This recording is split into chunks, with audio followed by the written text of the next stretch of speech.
அஸ்ஸலாமு அலைக்கும் வரஹ்மத்துல்லாஹி வபரகாத்துஹு. தினமும் ஒரு ஹதீஸ்.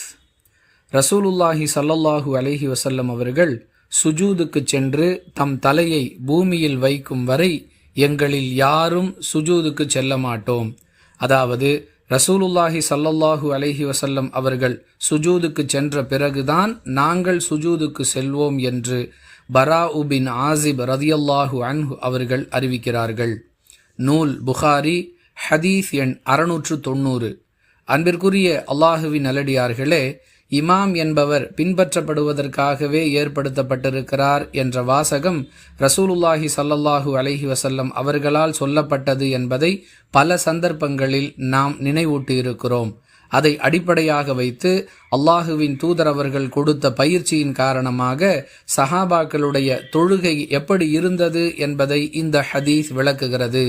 இமாமை முந்திக் கொண்டு தொழுகையின் எந்த நிலையையும் நாம் அமைத்து கொள்ளக்கூடாது.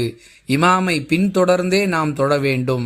அதாவது இமாமை பின்பற்றியே நம்முடைய தொழுகையின் அமைப்புகள் இருக்க வேண்டும் என்பது இந்த ஹதீஸ் நமக்கு சொல்லக்கூடிய பாடம். புரிந்து நடந்து கொள்வோம். வாஹிரு தஅவானா அனில் ஹம்துலில்லாஹி ரப்பில் ஆலமீன். அஸ்ஸலாமு அலைக்கும் வரஹ்மத்துல்லாஹி